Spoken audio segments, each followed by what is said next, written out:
William Blake claimed he saw angels in the trees of London. He spoke with biblical prophets.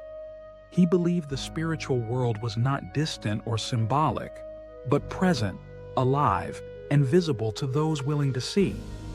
To some, Blake was a madman. To others, a poet, an artist, and a prophet for the modern age.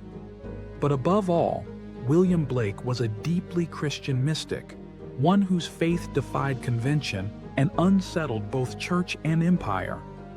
William Blake was born in London in 1757 into a modest, dissenting Christian household. From an early age, he reported extraordinary visions.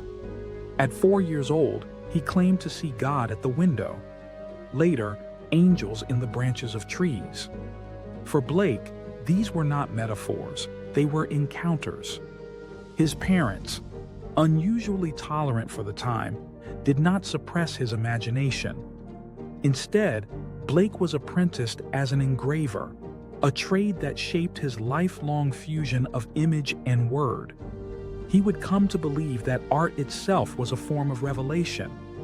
Blake knew the Bible intimately, but he rejected what he saw as lifeless, institutional religion. He once wrote, "Both read the Bible day and night, but thou readst black where I read white." For Blake, Scripture was not about moral control or social obedience. It was about liberation. He believed Jesus was not a distant figure of doctrine, but the living embodiment of divine imagination, love breaking the chains of law, fear, and empire. This put Blake at odds with both the Church of England and the rising rationalism of the Enlightenment. Blake lived during the Industrial Revolution, a time of child labor, factory smoke, and spiritual exhaustion.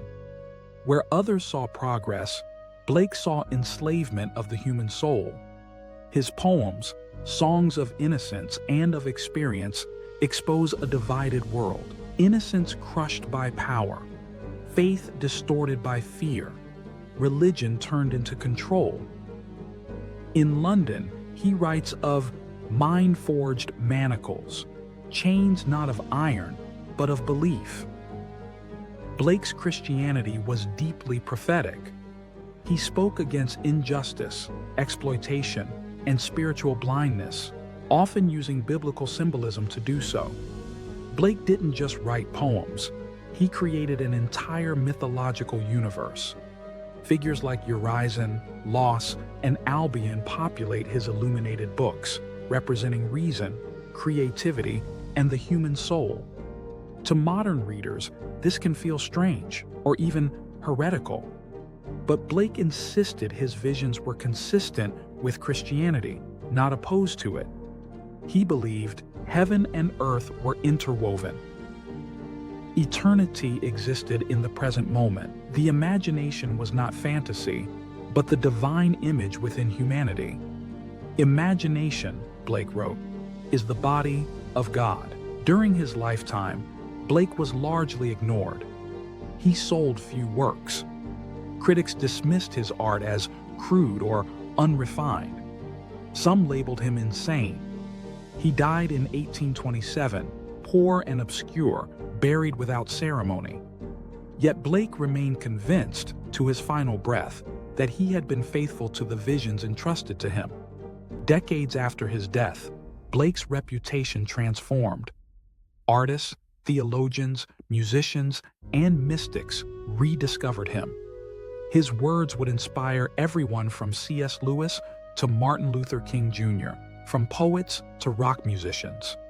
Blake's work continues to ask unsettling questions. What if faith is meant to awaken, not domesticate?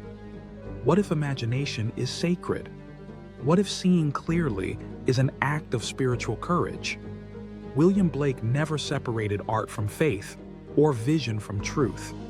He believed the divine was closer than we think, waiting not to be proven, but to be perceived. In a world shaped by reason, Blake reminds us that faith has always been more than logic. It has been vision, prophecy, and the courage to see differently.